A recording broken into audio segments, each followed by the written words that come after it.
Merci à tous et à toutes. C'était vraiment, moi, je trouve extrêmement intéressant de voir les différentes approches, les différents problèmes aussi rencontrés par les uns et par les autres. La grande diversité des points de vue, puis des solutions, on va dire, qui sont proposées. Les grandes difficultés aussi que certains d'entre nous rencontrons sur le terrain.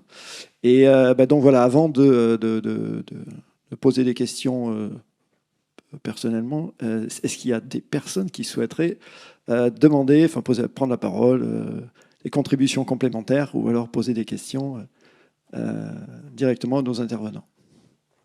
Toujours pareil, commencer par la deuxième.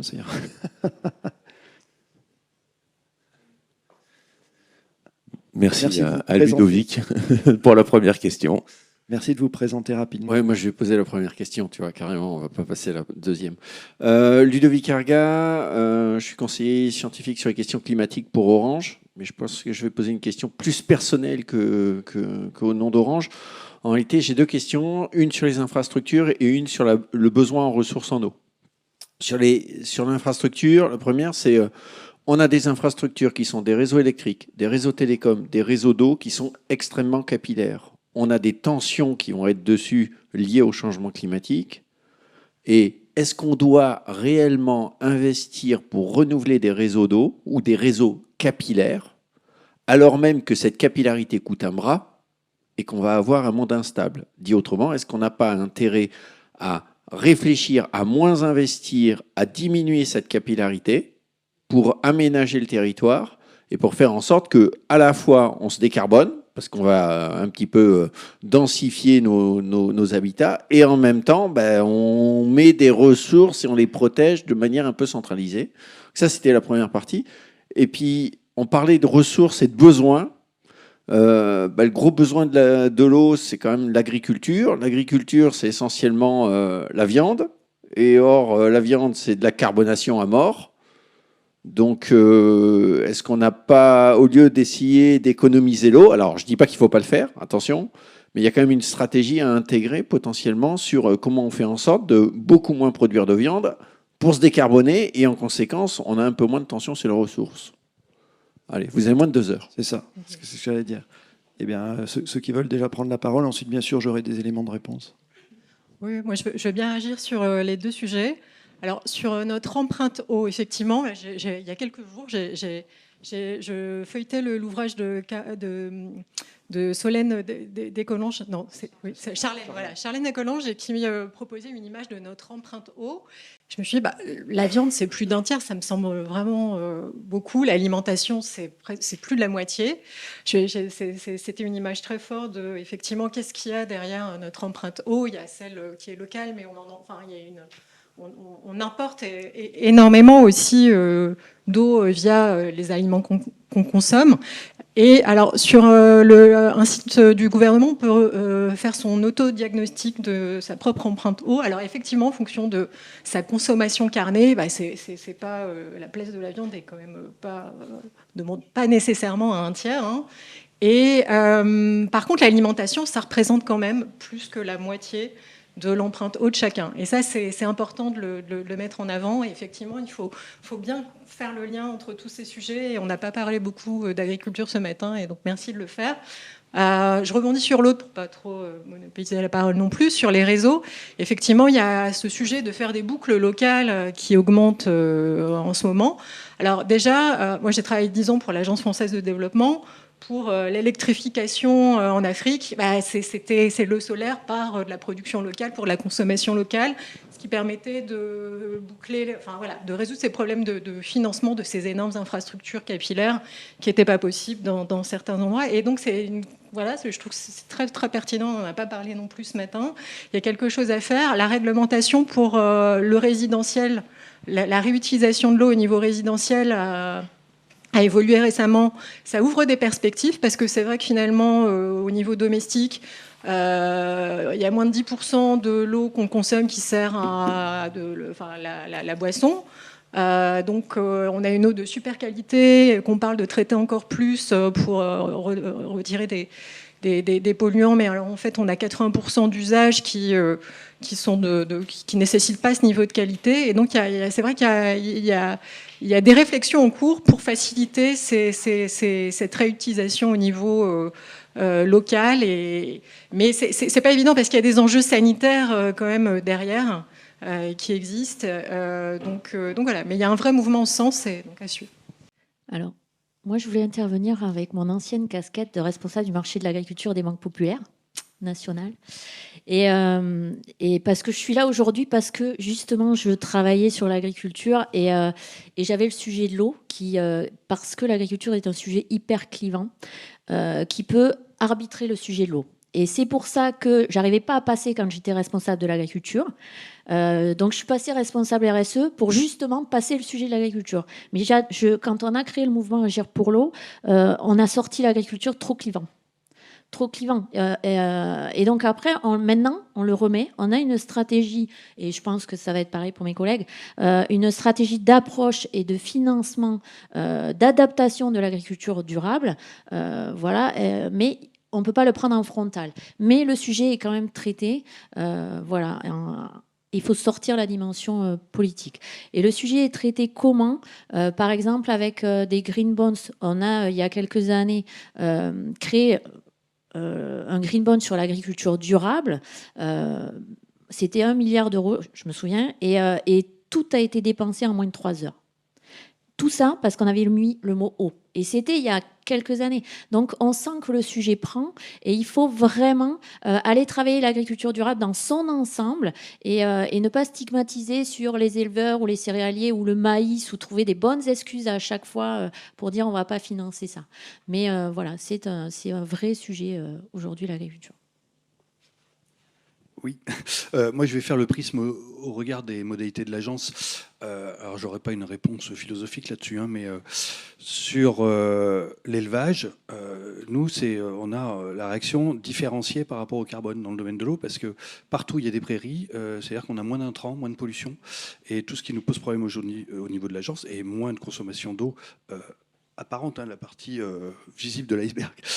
Pour nous, c'est là où on a les moins de tensions, hein, sur le Limousin, pour faire une analogie locale, sur le Limousin, il y a moins de problèmes que sur le Poitou-Charentes, Aix, hein, les deux, évidemment.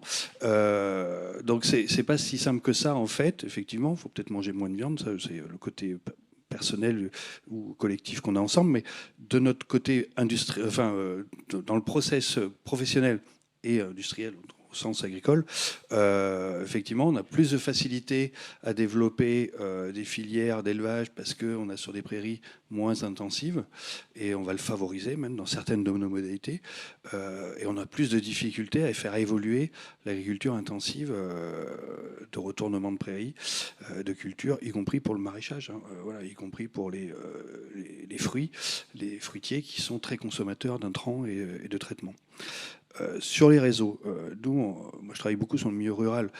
Les réseaux, aujourd'hui, on n'a pas trouvé la solution pour faire moins de réseaux d'eau potable. Au contraire, avec les tensions climatiques et les sécheresses à répétition, on a plutôt tendance à rajouter du réseau pour interconnecter les secteurs qui étaient relativement autonomes jusqu'à présent parce que faiblement densément peuplés, donc avec son petit captage, tout en gravitaire parfois sur le Limousin, qui est un peu vallonné quand même. Et du coup, ils se satisfaisaient assez bien. Et puis ici ou là, quelques pollutions, et ici ou là, quelques captages qui tombaient par terre. Donc on interconnecte, on crée du réseau et on rajoute de l'infrastructure à l'infrastructure. Donc je ne suis pas encore bien sûr, à moins de passer à l'habitation autonome, mais je vois pas trop... Enfin, nous, on n'est pas là-dedans aujourd'hui, clairement, à l'agence de l'eau. Hein. Là, on est peut-être dans l'innovation, mais aujourd'hui, voilà, on rajoute de l'infrastructure pour combler les difficultés qu'on a sur une évolution du changement climatique essentiellement, quoi. Peut-être pour compléter, puisque je m'occupe aussi de l'agroalimentaire chez Arkea, donc ces sujets, je les connais, comme quoi ils sont intrinsèquement liés. Je rejoins ce que disait ma confrère. Je pense qu'on ne peut pas traiter des sujets éminemment complexes, que ce soit pour le sujet des réseaux qui posent des vraies questions d'équité sur le territoire, d'équité d'accès à l'eau, on l'a vu par rapport aux tarifs même ce matin, ou des sujets liés à l'agroalimentaire qui ont à chaque fois leurs impacts potentiellement négatifs, mais aussi potentiellement positifs sur des sujets de biodiversité, d'eau, de décarbonation, etc. On est obligé, du coup, d'aller travailler ces sujets complexes dans des systèmes, en fait, dans des systèmes d'acteurs. Et comme le disait ce matin la Société Générale, en travaillant en commun, chacun apportant sa solution sur des sujets qu'on est obligé de qualifier à des échelles parfois plus locales, sur des problématiques plus spécifiques. Nous, on a travaillé aussi sur des sujets liés à l'irrigation, hautement clivants et hautement potentiels, en essayant vraiment de replacer le sujet du territoire, du collectif, de la réflexion autour du partage des usages pour pouvoir apporter notre pierre dans les projets. Et voilà, donc c'est un peu perturbant dans un monde où on est très polarisé de ne pas pouvoir aller straight to the point avec la solution idéale qui pourrait s'appliquer à tous. On aimerait bien, mais je pense que sur ces sujets environnementaux, c'est une fausse bonne idée en fait. Je pense qu'il faut s'astreindre à faire des choses plus complexes. Ma question était plus liée à comment on crée une stratégie pour arriver à faire le point d'arrivée, on connaît à peu près. La question c'est quel est le chemin, comment on l'emprunte, comment on le construit, comment on l'intellectualise déjà, et comment on accompagne. Moi je ne suis pas contre les agriculteurs, mais au contraire, c'est comment on fait cette transformation. Pas profiter. Stéphane va prendre la parole. Oui, nous, on adore les... Juste répondre. C'est le titre, Ludovic, c'est le titre du colloque, comment engager. Et avec cette problématique non seulement de transition, mais de dynamique territoriale, compte tenu du fait que, etc., tout ce qui a été présenté ce matin. Stéphane ? Oui, chez Aquasa, on est très fan de citations, il y en a partout dans l'entreprise. Alors, c'est pas des petites phrases toutes faites, mais c'est plutôt des phrases de philosophes ou de penseurs. Et ce que vous venez d'expliciter se résume par un propos d'un philosophe irlandais du début du 19e siècle. À tout problème complexe, il existe une solution simple et fausse. Sauf si d'autres intervenants... Ah ben voilà. Effectivement, je rebondis sur votre retour. Comment engager donc nous, on a un micro-territoire par rapport aux enjeux effectivement qu'on évoque, donc l'image métropole. Et on a pris effectivement la lorgnette eau avec ce projet territoire en transition hydrique. Alors, c'est pas le seul, hein, bien sûr, mais c'est celui que je pilote. Et on est parti du postulat, effectivement, que ça peut être une bonne approche pour toucher à différents secteurs. C'est comme ça qu'on accompagne l'entreprise, c'est pour ça qu'on accompagne nos services, pour ça, etc. Et en fait, aujourd'hui, on se rend compte que l'eau est aussi une passerelle sur nos d'autres sujets, d'autres stratégies politiques et stratégies techniques, l'agriculture, le bois, l'agroalimentaire et autres. Et en fait, on commence effectivement à se rendre compte des passerelles possibles et de comment on peut mieux interagir. Donc, à l'échelle d'une métropole, effectivement, c'est des sujets qu'on aborde de cette façon, où on voit que la transition hydrique, alors j'imagine que c'est aussi une part de réussite du projet, commence à vraiment être disséminée dans tous les services, que ce soit l'aménagement et, comme je vous le dis, sur les autres sujets, plutôt agriculture et autres. Et donc, c'est un peu comme ça qu'on construit, en tout cas, nous, cette stratégie, c'est petit à petit créer des passerelles techniques, créer des passerelles financières aussi pour accompagner, de façon à pouvoir vraiment agir dans le fond, quoi, vraiment. Pour répondre sur le comment engager, je pense qu'il faut arriver à trouver le point commun entre les différents acteurs. Et une des possibilités qu'on a, et du coup, ça permettra de remercier pour l'invitation, c'est aussi l'enjeu de la donnée. C'est-à-dire, on voit bien sur les sujets environnementaux que cette capacité à caractériser, en fait, et de faire un état des lieux qui peut être objectivé, qui peut être partagé, peut constituer des points d'appui, en fait, pour trouver des points de consensus et permettre aussi une conscientisation auprès des différents acteurs sur les sujets sur lesquels il faut travailler en commun. Non, je voulais juste rebondir encore une fois sur le point, effectivement, de comment on engage tout ça. Je pense que la logique, effectivement, sur un réseau que l'on, en plus, on est obligé de connecter de plus en plus, comme vous le mentionniez, pour répondre à des problématiques de ressources à certains endroits, les coûts qui vont être associés au traitement, qui sont grandissants. On en a beaucoup parlé. On peut se poser même la question à un moment, si on n'arrive pas à développer des vraies politiques territoriales qui répondent à l'ensemble du sujet, c'est est-ce qu'on ne va pas traiter un jour l'eau comme une commodité ? Comme une commodité, à partir du moment où elle commence à avoir une vraie valeur et qu'elle coûte très très cher, on va avoir beaucoup de mal à la défendre comme sur un territoire, en fait. Et c'est vraiment, effectivement, ce besoin de réfléchir à comment on s'engage maintenant au niveau d'un territoire pour arriver à préserver cette ressource sur le territoire pour son exploitation là où elle en est, ou au moins sur un territoire sur lequel on arrivera à vivre, voilà, et à produire les ressources, c'est bien.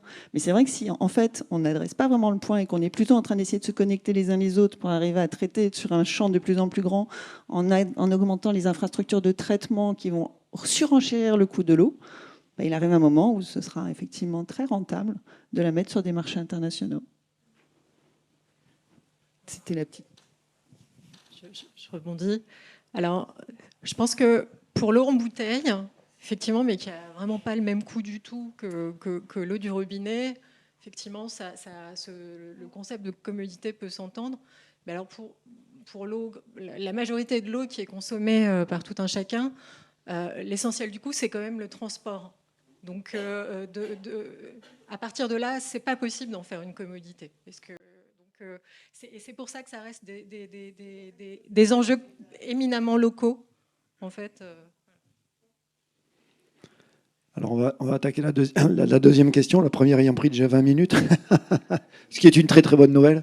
Je vais juste revenir sur quelques principes en fait, que nous avons posés au sein d'Aquacé et confrontés à la réalité de ces 10-12 dernières années. Donc l'eau, effectivement, c'est un système. D'accord ? Et le gros problème d'un système, c'est que si on tire d'un côté, il y a tout le reste qui bouge. D'accord ? Voilà. Donc il n'y a pas de solution simple. Là, on parle beaucoup d'eau potable parce que c'est évident que pour les populations, l'eau potable, et dans les médias, on retrouve souvent ce sujet, l'eau potable n'est qu'un tout petit problème par rapport au reste. Et vous pouvez résoudre tous les problèmes d'eau potable, ok ? Si pour des raisons autres, vous n'avez plus d'activité économique, votre système s'effondre quand même. D'accord ? Donc c'est là où on voit qu'il va falloir repenser non seulement l'organisation de la gestion de l'eau, non seulement l'organisation technique de la gestion de l'eau, mais même à un moment donné, et on le verra, il y aura des présentations cet après-midi, j'ai évoqué ça, le renoncement. Il n'y a aucune catégorisation sur les usages de l'eau. D'accord ? Il y a des usages qui sont essentiels, il y a des usages qui sont utiles, il y a des usages qui ne sont pas utiles, il y a des usages qui sont toxiques.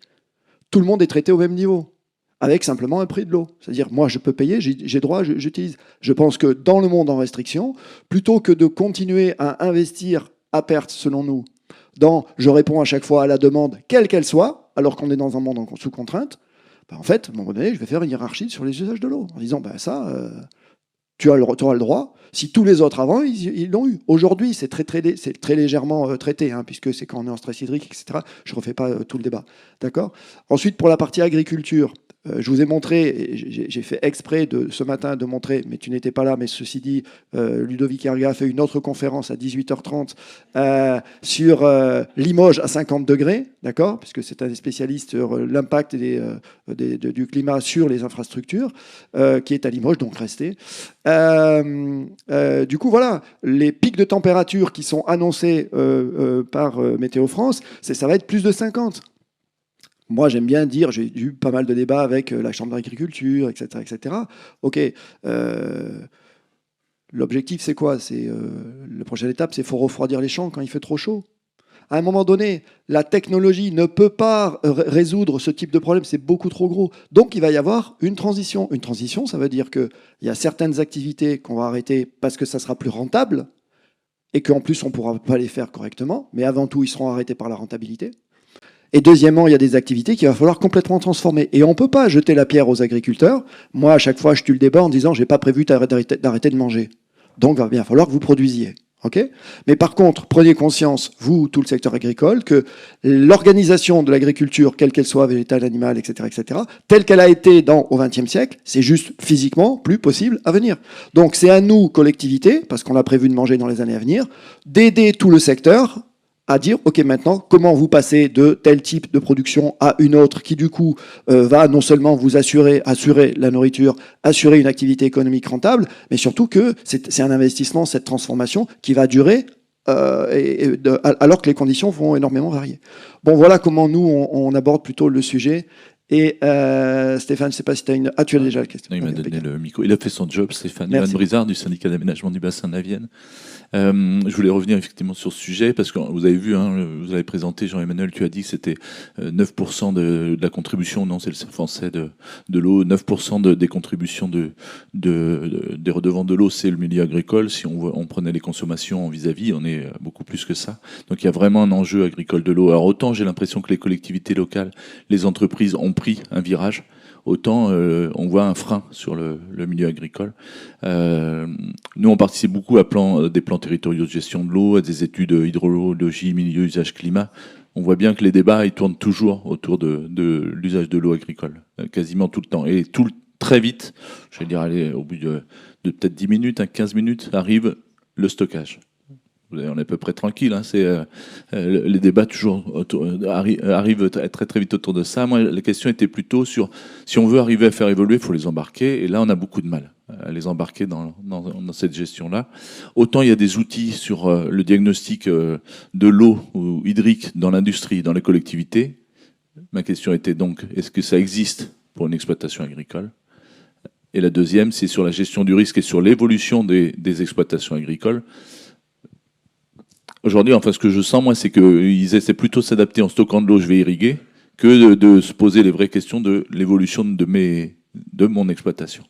Et c'est mon sentiment qui est peut-être faux, c'est pour ça que je vous le retourne, savoir si c'est une réalité ou pas. Et comment on les embarque, là, comment on les engage dans cette transition.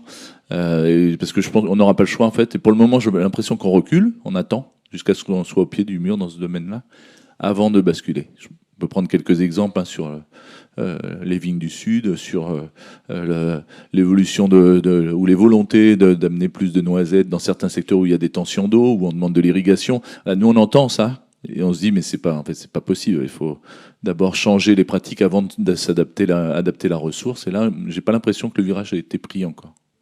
Alors le programme est bien fait puisque cet après-midi, il y a justement des retours d'expérience avec une très très bonne... moi je trouve une dynamique de territoire qui est engagée par Rennes Métropole et Hauts-du-Bassin rennais. Donc un élu de Rennes et puis le directeur innovation de Hauts-du-Bassin rennais parleront entre autres de comment est-ce qu'ils ont engagé la dynamique de territoire et notamment en engageant une dynamique avec le monde agricole. Voilà. Oui, et pour compléter, quand maintenant quand on demande des investissements, enfin des crédits, quand chaque entreprise, y compris les agriculteurs, les exploitations, doivent remplir un questionnaire et nous on a intégré les questions de l'eau en majeur. Dans les premiers, dans le dialogue ESG. C'est très clair. Voilà. Après, je pense que mes collègues pourront en parler, mais on a aussi le pré-impact qui va ça va fonctionner bientôt là pour les agriculteurs, mais c'est dans le pipe. C'est quoi ? C'est le pré-impact, c'est vous avez un taux qui diminue en fonction de l'effort que vous avez fait par rapport à certaines questions, notamment. Nous, on a intégré l'eau dedans. Voilà, mais c'est souvent sur le carbone déjà. Mais voilà. Après, il y a quand même des éléments qui sont importants. C'est la réglementation. Il ne faut pas oublier sur l'agriculture, la réglementation, les subventions, voilà, et les échanges autour de ça font qu'ils sont plus amenés à s'intéresser à la question. Mais nous, clairement, le fait qu'ils répondent oui à certaines questions et qu'après il y ait la question on vous finance un peu moins cher vos nouveaux systèmes d'irrigation parce qu'ils sont plus optimisés et parce que l'agence de l'eau elle a dit qu'ils étaient tamponnés et que c'était bien. Voilà, là c'est comme ça qu'on va réussir à avancer aussi tous ensemble. Je pense que pour répondre à votre question, il y a une étude du Shift Project que vous pouvez regarder, donc, qui est menée par Jean-Marc Jancovici, qui externalise un chiffre qui est que 87% des agriculteurs interrogés dans le cadre de cette étude a mis en place ou souhaite mettre en place des pratiques qui permettent de faire une transition agricole. Il y a un vrai sujet aussi. Je pense qu'il y a une vraie prise de conscience aujourd'hui. Il y a un vrai sujet de trouver à la fois des solutions techniques et elles prennent du temps à être développées parce qu'on est sur un cycle du vivant qui est parfois d'un an. Donc chaque test ne peut être véritablement étudié qu'au bout d'un an, hein, voilà. Et ça pose des vraies questions de financement. D'où effectivement un certain nombre à la fois d'aides, de prêts à impact, de solutions qu'on met en place, d'appui aussi à des sociétés innovantes qui vont apporter des solutions. Mais comme Jean-Emmanuel disait tout à l'heure, la transition en tant que telle, c'est quelque chose qui prendra du temps et qui doit être aussi porté par juste toute la chaîne de valeur, y compris les consommateurs finaux, qui sont souvent très demandeurs, mais pas toujours acteurs du financement de cette transition quand ils sont devant les étals des supermarchés. Oui, pour compléter ces propos, on peut dire que depuis la loi sur l'eau, depuis 2006 et la mise en place de quotas dans les zones de tension de quotas de prélèvement pour les agriculteurs, il y a eu quand même tout un travail des chambres d'agriculture pour accompagner les acteurs agricoles, mais ça prend du temps. Et c'est vrai que c'est une question très complexe. On a aussi des enjeux de souveraineté, de compétitivité. Et c'est vrai que l'équation est compliquée à résoudre. Et je dirais que l'alimentation et donc la demande des consommateurs est quand même un driver très puissant qui, pour l'instant, n'est pas au rendez-vous, hein, on va dire. En France, la consommation de viande, elle reste élevée, même si elle diminue. Le bio, on voit qu'il diminue ces dernières années. Ça déroute complètement les exploitants agricoles qui ont investi dans la conversion. Donc voilà, je pense qu'il faut nuancer un petit peu. Ce n'est pas une question de manque de volonté, d'effort, mais l'équation est très compliquée. Après, sur accompagner le changement, justement, je vais vous parler de cet après-midi d'un outil du CEREMA développé par le CEREMA qui s'appelle Strato, qui est un outil de dialogue sur des projections de prélèvement face à des projections de disponibilité qui doit aider justement à trancher ces conflits d'usage ou en tout cas à avoir un dialogue sur l'évolution des différents usages sur un territoire. On en reparlera. Un autre témoignage de l'agence, là, pour répondre à la question. Alors, un témoignage et une mécanique. Le témoignage, c'est sur Grand Poitiers. L'agence de l'eau a accompagné financièrement, en fait, le soutien financier à l'exploitation agricole sur des aires d'alimentation de captage. Alors là, c'était de la reconversion d'exploitation pour de la culture de chanvre et avec le développement d'une économie derrière du chanvre, notamment dans le bâtiment, le secteur bâtiment, et aussi un peu en alimentaire. Donc ça a été accompagné par l'agence, c'est en cours. Hein, ça fait l'objet d'un trophée de l'eau d'ailleurs au niveau de l'agence de l'eau Loire-Bretagne. Et c'est quelque chose qu'on ne faisait pas jusqu'à présent, c'est-à-dire financer la pratique agricole directement dans le cadre de cette reconversion. Donc c'est une expérimentation qui est faite. Et l'objectif pour nous, évidemment, c'est d'avoir une culture qui n'a plus d'intrants et de polluants. Situé sur des zones de captage. Donc ça, c'est le retour d'expérience. Je vous invite à aller voir les publications qui ont été faites autour de cet événement et sur Grand Poitiers. C'est plutôt intéressant. C'était un cas unique sur le bassin de Loire-Bretagne. On appellera ça au développement parce que nous, on est aussi persuadés qu'on ne pourra pas avancer sur ce sujet agricole s'il n'y a pas d'évolution des pratiques et de changement des pratiques dans un monde agricole qui est en grande difficulté sur la stabilité d'activité au titre économique du terme. Donc voilà. Et l'outil, c'est l'accord de territoire en Creuse, qui est un accord de territoire sur l'eau potable. 31 millions d'euros apportés sur ce territoire rural, 110 000 habitants, en 3 ans seulement. Et pour apporter cet argent, l'agence de l'eau a conditionné une partie de cette aide, à des actions qui ont touché le monde agricole, notamment le respect de la réglementation. Ça peut paraître saugrenu dit comme ça, mais qui obligeait l'État à accélérer la mise en pratique du respect de la réglementation sur certains captages prioritaires du département où il n'y avait pas, on va dire, la période volontariste n'ayant pas donné des réponses probantes, on passe à une seconde phase qui est la phase plutôt coercitive, une mise en œuvre d'une réglementation renforcée sur ces captages prioritaires. Et ça, c'est une obligation qu'a émise l'agence pour pouvoir signer cet accord auprès de la préfecture directement. Voyez. Donc on peut avoir aussi des leviers et on interagit entre les différents usages à travers des accords de territoire qui jusqu'à présent, alors ces anciens contrats territoriaux étaient plutôt en silo sur les thématiques, quoi. Là, on essaye de les mélanger. On a un travail d'émergence d'un accord de territoire sur le secteur de La Rochelle, où on mélange tout un tas de domaines particuliers liés à la mer, liés à l'agriculture et à l'eau potable, la sobriété, par exemple, et l'activité industrielle, notamment avec le port. Donc voilà, il y a aussi le fait de pouvoir mélanger les différents domaines pour pouvoir interagir et trouver des résultats. Ouais, peut-être un autre exemple, en fait. On a parlé des consommateurs et qui devaient changer leurs habitudes, mais en fait, il y a aussi toute la filière agroalimentaire qui doit effectivement soutenir cette transformation.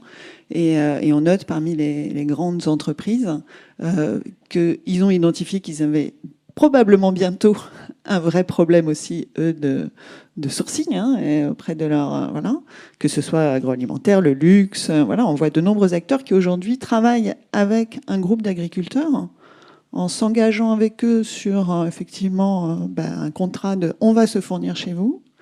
Et les agriculteurs développent un engagement, eux, d'améliorer leurs pratiques. Voilà.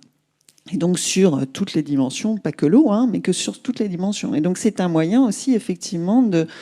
C'est un coût, cette transition. C'est un pari que font les agriculteurs. C'est pas, voilà. Il y a la réglementation, mais elle n'est pas suffisante, en fait, pour leur faire changer tout. Et elle n'est pas suffisante au niveau de la consommation sur toute la filière. Donc, c'est un pari. Et effectivement, il y a toute la filière qui, aujourd'hui, alors ça reste des pilotes, ça reste, voilà. Mais la filière a pris conscience qu'il y avait bientôt un problème de sourcing. Donc, nous, on voit les grands corpos, nos clients, qui commencent à vraiment réfléchir et à définir ces partenariats avec des acteurs qu'on rencontre et qui font le maillon entre, effectivement, ces grands corpos et un groupe d'agriculteurs. Voilà. Oui. Troisième question, avant d'aller faire une petite pause, se restaurer. Alors c'est plutôt une réaction qu'une question. Merci pour toutes vos interventions. Donc, je suis Vincent Berthelot, responsable au niveau de l'établissement public territorial du bassin de la Vienne. C'est aussi une réaction qui est peut-être sous la forme d'un témoignage. Aujourd'hui, on réalise des études qui s'appellent les études hydrologie, milieu, usage, climat, HMUC, qui visent à déterminer des volumes prélevables et à les rendre opposables à chacun. C'est basé sur une méthode scientifique qui fait que ça frise l'impossibilité de pouvoir concerter, tellement c'est complexe, mais cela dit, on le fait, on va jusqu'au bout. Les élus, sur par exemple le bassin versant de la Creuse, qui fait environ 10 000 km², ça concerne à peu près 350 communes, pour vous donner la dimension, ont pris leurs responsabilités et ont validé des volumes prélevables qui sont basés donc, sur une méthode scientifique rigoureuse, qui a été évidemment sujette à beaucoup de tensions, puisque tout simplement on est dans une situation où on montre que le déficit structurel sur ce bassin versant, il est de l'ordre de 75% du bassin versant qui est en déficit structurel, c'est-à-dire qu'aujourd'hui les besoins dépassent les capacités du milieu pour fournir de l'eau. Donc la réaction, en fait, c'est aussi quand j'entends tout à fait le fait que ça prend du temps, la transition prend du temps, donc ça je l'ai bien noté, et je le constate d'autant plus que elle prend tellement de temps que la première réaction, quand on est face à une situation de tension comme ça, c'est plutôt le rejet de la science, qui va ensuite, finalement, après une décision courageuse comme celle qui a été faite, venir, entre guillemets, gangréner tous les maillons de la chaîne pour ne pas passer à l'action. Voilà. Merci beaucoup pour ce morceau de réalité. Eh bien, je crois qu'il est temps effectivement de conclure cette table ronde, à moins qu'un des invités ait un nouveau point de vue. Si ce n'est pas le cas, eh bien, je vous propose de pouvoir bénéficier tous ensemble d'un moment de convivialité. Je crois que la mise en mouvement, l'engagement passé par une dynamique... Ah, pardon, photo, c'est ça ? 5 minutes, on avait prévu Ah, ok, pardon. Je suis désolée de prolonger le temps d'attente avant le déjeuner. Non, j'aurais voulu revenir sur les questions de financement, en fait, qui est le thème conducteur de la matinée. On a vu qu'il y avait beaucoup de financements pour le secteur public, des financements pour le secteur privé, plutôt de l'ordre du prêt. Les subventions pour le secteur privé vont être mises sous pression. Il y a cette question de quel relais aussi des acteurs privés, entreprises, pour financer la transition. que je voudrais poser. Et je fais le lien avec les services d'eau et d'assainissement, où on a en France un modèle qui s'est beaucoup appuyé sur la délégation de services publics aux opérateurs, avec historiquement des réseaux qui sont construits grâce à des fonds privés en fait, de ces opérateurs. Et on a perdu un peu de vue tout ça, le fait qu'il y a eu un recours au financement privé, donc pas bancaire, mais des entreprises qui opèrent ces services très élevés pour le déploiement des réseaux. Et voilà, je pense qu'on en parle très peu, mais c'est aussi une piste à rouvrir. Effectivement, les opérateurs, ils vont me détester de dire ça, c'est pas du tout leur envie et leur intention, mais néanmoins, c'est une piste à explorer, je pense, pour des collectivités qui ont vraiment des ratios d'endettement qui leur permettent pas en fait de recourir à la dette.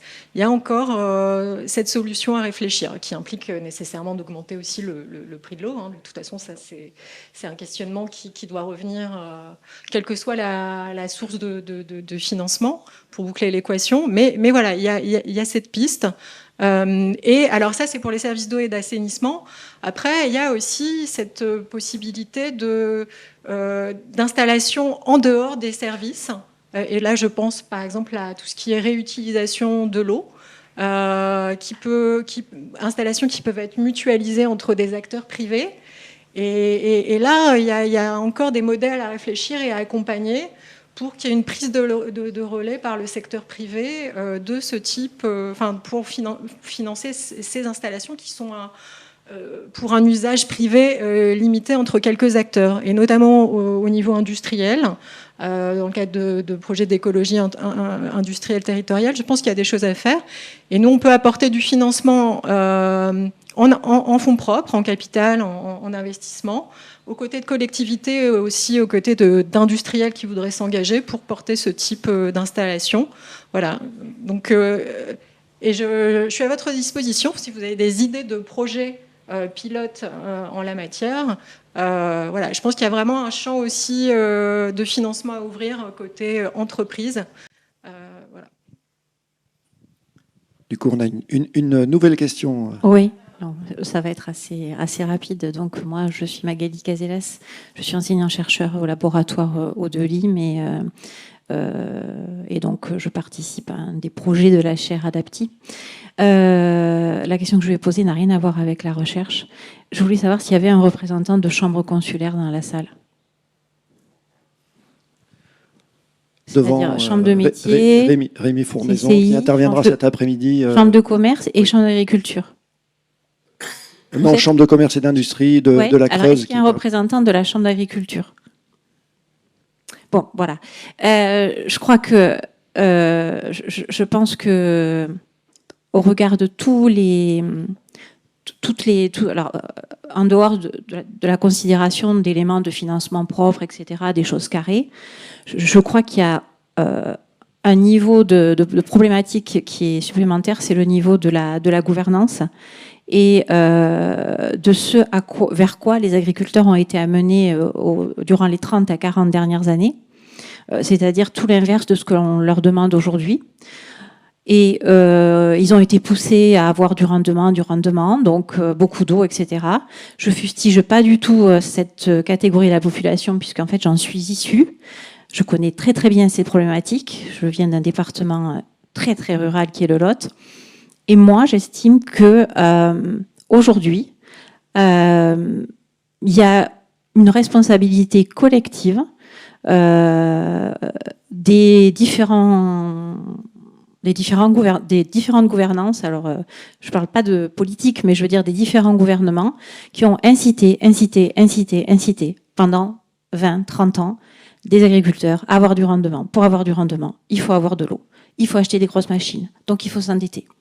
Donc aujourd'hui, et ce que je constate aussi, ça c'est un premier point. Le deuxième point, ça a été abordé justement par les actions des agences de l'eau. Il y a plein d'agriculteurs, la majorité d'entre eux, qui sont extrêmement sensibles à l'aspect environnemental. Et pas écologique, mais environnemental. Ils sont conscients, la plupart, de l'impact qu'ils peuvent avoir, et l'exemple de l'agence de l'eau et de la protection des zones de captage est un super exemple de ça. Donc ils sont conscients. Sauf que moi, j'ai pas l'impression qu'il y ait de réelle volonté. Alors, on parle de réglementation. Alors ça, c'est sûr qu'ils en ont de la réglementation. Et récemment, qu'est-ce qu'on vient de faire? On vient de réintroduire une loi qui autorise l'utilisation encore de produits chimiques. Voilà. Donc, j'arrêterai là, peut-être. Je vous laisse peut-être cogiter sur tout ça, mais je crois que justement, c'est un domaine qu'il ne faut pas stigmatiser. Enfin, ce sont des gens qu'il ne faut pas stigmatiser et qui ont été conduits bien souvent vers des voies difficiles. Et c'est très bien que des banques ou des structures comme l'agence essaient de rattraper tout ça. Mais je crois surtout qu'il faut s'adresser aux chambres d'agriculture directement. Je vais faire juste une petite réponse et puis après on ira manger, mais je vais vous passer la parole, hein, bien sûr. Donc là, il y a un point qui, moi, m'intéresse. J'ai fait la remarque tout à l'heure, il veut dire qu'il ne faut pas se focaliser sur l'eau potable, parce que l'eau potable n'est qu'une petite partie du problème. De la même manière, il ne faut pas se focaliser sur l'agriculture, même si, au niveau global, il y a des problèmes à la fois quantitatifs et qualitatifs qui sont extrêmement problématiques. Je reviens sur un des principes que j'ai évoqué au départ, l'eau, c'est local. La transition, elle doit se faire dans tous les territoires. Tous les territoires seront concernés. Des territoires sur lesquels il n'y a zéro agriculture, des territoires qui sont ruraux, des territoires qui sont des très grandes aires urbaines, d'accord? Et à chaque fois, il va falloir se poser la question, ok, au niveau local, quelles sont nos conditions? Quelles sont alors on revient sur les études HMUC en disant, c'est quoi l'hydrologie? Quels sont les milieux? Quels sont les usages? Quel est le climat qui va arriver? Et à partir de là, comment est-ce qu'on fait pour que nous, sur notre territoire, avec ces particularités, on arrive à avancer? Voilà. Donc oui, l'agriculture fait partie du problème. Je pense que c'est une erreur de se focaliser sur l'agriculture. Je pense que c'est une erreur de se focaliser sur l'eau potable, parce qu'en fait, c'est un système. Et que donc, il n'y aura pas, tout à l'heure, on parlait de l'agriculture, et c'est très juste, j'aurais dû poursuivre, et tout derrière, toute l'agro-industrie, c'est-à-dire en fait toute l'activité économique qui en découle. Et vous voyez que quand on parle de transition, c'était pour ça que j'ai un peu tapé sur le tambour au début, non, c'est une transformation. On n'est pas en train de dire je vais gagner 10% là, et puis lui je vais avoir une subvention, et l'autre je vais mettre une compensation. Si vous pensez que le problème de l'eau c'est ça, c'est que vous n'avez pas compris la nature du problème qui est posé. C'est la totalité du système qu'il va falloir changer. Oh, du coup, je suis désolé, je vous ai coupé la parole. Très bien. Merci beaucoup, en tout cas, pour les échanges. Pour tout vous dire, on avait préparé... J'ai un dernier mot, je crois. Un grand expert veut prendre la parole. Nous lui donnons avec grand plaisir. Je ne résiste pas au plaisir de souhaiter te répondre. Pour ma part, j'ai travaillé 4 décennies dans les services d'eau pour les collectivités, eau potable et assainissement. Effectivement, la question est systémique, mais ça, j'en suis convaincu comme toi. Cela dit, pour résoudre un problème, il faut bien que quelqu'un commence. Et quand on commence, on ne résout pas tout le sujet en même temps. Donc, il faut du courage, ça on en est tous convaincus. Il faut que quelqu'un montre la voie. Et donc, la question, c'est qui commence, hein, parmi les ambiguïtés qu'on a à gérer au quotidien, et je pense que Julie, qui me regarde, connaît bien ça, depuis plus de 30 ans, je travaille pour proposer des projets de gestion de services d'eau et d'assainissement pour les collectivités de toute taille, quelques dizaines, quelques centaines de clients à quelques centaines de milliers de clients. Bon. Tous les jours, avec les élus, nous avons un discours qui nous conduit à dire « l'eau va augmenter ». Oui, on en est tous convaincus. L'eau va augmenter. Oui. Cela dit, lorsqu'on est en discussion pour mettre en place un nouveau service pluriannuel, la question, dans 90% prioritaire de l'élu, c'est « je ne veux pas que le prix augmente ». Voilà. Ça ne veut pas dire que l'élu n'est pas conscient de ce problème. Il en est parfaitement conscient. Mais il a aussi des ambiguïtés terribles à gérer. Alors, il est vrai que, malgré tout, le budget de l'eau pour un ménage reste quand même encore assez modeste. Mais en fait, on est tous aujourd'hui pris en otage entre cette volonté de progresser et toutes les ambiguïtés que ça génère. Donc, moi, ce que je souhaite simplement, en synthèse, c'est que des gens montrent la voie. Effectivement, la question, elle est systémique, mais il faut du courage et il faut commencer. Voilà. Donc, il faut des acteurs courageux qui montrent la voie. Certains élus, d'ailleurs, ont pris la décision d'augmenter de façon très sensible leurs tarifs. Passer un tarif de l'eau à 10 € le mètre cube. Je ne dis pas que c'est la bonne solution, mais au moins c'est un axe courageux qui permet de progresser. Et puis, on pourrait citer beaucoup d'autres initiatives. Voilà, donc... Merci. Pardonne-moi, Jean-Emmanuel. Non, mais aucun souci. Simplement, nous sommes un peu pris par le temps, puisqu'il faut premièrement qu'on fasse une pause, qu'on se restaure avant d'attaquer justement comment des acteurs économiques, puisqu'il y aura un industriel, et justement, là, je trouve que c'est très intéressant, qui commence. Quel est le premier domino qui tombe pour ensuite engager une dynamique territoriale en allant chercher les autres acteurs de manière à ce que sur l'ensemble du territoire, tout le monde aille dans la même direction. Et c'est un peu les exemples qui seront présentés cet après-midi avec des très grandes collectivités, des plus petites et même des chambres consulaires et puis un acteur industriel.